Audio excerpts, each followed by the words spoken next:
Shalom, jemaat yang terkasih. Matius 21 ayat 7 dan 10a demikian bunyinya. Mereka membawa keledai betina itu bersama anaknya, lalu mengalasinya dengan pakaian mereka, dan Yesus pun naik ke atasnya. Dan ketika ia masuk ke Yerusalem, gemparlah seluruh kota itu. Dalam masa 3 tahun pelayanan Tuhan Yesus, banyak orang mengerumuni, mengikuti, mengamat-amati pribadi, ajaran, dan perbuatan Tuhan Yesus. Mereka mematut-matut Tuhan Yesus kalau dia sesuai dengan apa yang mereka pikir dan harapkan tentang Mesias. Seperti pembuat mujizat, taat menjalani ritual dan tradisi, militan, serta raja yang berjaya dan menang. Dengan masuk ke Yerusalem sembari menunggang keledai, Tuhan Yesus seolah menyatakan, "Aku bukanlah Mesias seperti yang kalian pikirkan. Aku bukan datang untuk mewujudkan keinginan yang kalian telah pupuk seumur hidup. Kelak aku akan datang dalam kuasa dan kemuliaan. Tetapi sekarang bukan saatnya." Zakaria pasal 9 ayat 9 memberikan kita nubuat tentang raja yang akan datang dengan menunggang seekor keledai. Bersorak-soraklah dengan nyaring, hai putri Sion. Bersorak-soraklah, hai putri Yerusalem. Lihat, rajamu datang kepadamu. Ia adil dan jaya, ia lemah lembut dan mengendarai seekor keledai. Seekor keledai beban yang mudah. Setelah lebih dari 500 tahun, genaplah waktunya.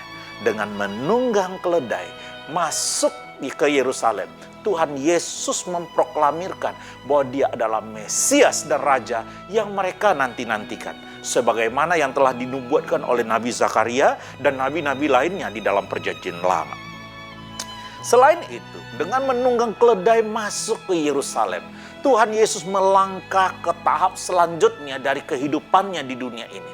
Yaitu menggenapi alasan kedatangannya. Menaati Bapa dengan menyelesaikan karya keselamatan yang telah direncanakan sejak dari kekekalan. Paulus di dalam Efesus pasal 1 ayat 4-6 menulis demikian. Sebab di dalam Dia Allah telah memilih kita sebelum dunia dijadikan, supaya kita kudus dan tidak bercacat di hadapannya. Dalam kasih Ia telah menentukan kita dari semula oleh Yesus Kristus untuk menjadi anak-anaknya, sesuai dengan kerelaan kehendaknya, supaya terpujilah kasih karunia-Nya yang mulia, yang dikaruniakannya kepada kita di dalam Dia yang dikasihinya. Sementara menunggang keledai memasuki kota Yerusalem, Tuhan Yesus tahu apa yang sedang menantinya. Ia akan diperlakukan dengan tidak adil, dituduh dengan tuduhan palsu, dan akhirnya dibunuh. Tuhan Yesus juga tahu bahwa apa yang akan Ia lakukan dan dampaknya bagi umat manusia.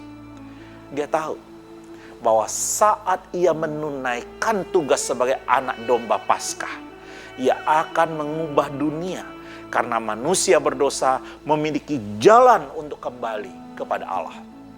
Dengan pergi ke Yerusalem, Tuhan Yesus memberi diri, menempuh resiko, dan mempertaruhkan segalanya dengan motivasi untuk menaati Allah Bapa dengan memenangkan orang berdosa, memenangkan engkau dan saya, memenangkan hati kita. Sementara kita ada di penghujung masa Prapaskah ini, mari kita mempersiapkan diri untuk memperingati Jumat Agung dan merayakan kebangkitan Kristus dengan bertanya kepada diri sendiri, dalam hidup ini apa yang menjadi panggilan Tuhan bagi saya? Bagaimana saya bisa menemukan keberanian untuk taat kepadanya, melakukan kehendaknya, bahkan ketika panggilannya itu benar-benar sulit? Apa yang mungkin saya pertaruhkan untuk Dia? Mohon Tuhan menolong dan memampukan kita. Amin.